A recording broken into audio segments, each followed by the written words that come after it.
يعني اي فوز غادي يقربك من اللقب بالنسبه لك راك حققتي به الهدف. وي كنقولوا عندنا منتخب فيه نجوم كيلعبوا في انديه عالميه، كنبغيو الاداء يكون افضل، ولكن الاهم ملي غنهزوا ان شاء الله اللقب حتى واحد ما غيبقى يتكلم على الاداء، كلشي غيقول بان المغرب كسر العقده ديال 50 سنه، هو الهدف الاول ديالنا. سيفري لان الجمهور بطبيعه الحال بالعاطفه ديالو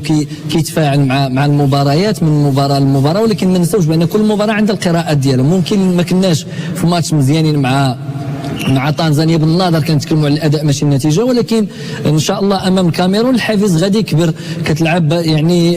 كنقولوا 50-50، لان حتى اللاعبين ديال المنتخب الكاميروني حتى هما لاعبين اللي محترفين على اعلى مستوى، حنا عندنا لاعبين محترفين على اعلى مستوى، وبالتالي غيكون قراءه اخرى وكاين متسع من الوقت، لان المتغيرات اللي عرفها المنتخب الوطني خصوصا الاصابه ديال أناحي جات متاخره، يعني وقيلا الحصه الاخيره يعني، وبالتالي ما كانش الوقت باش نوجد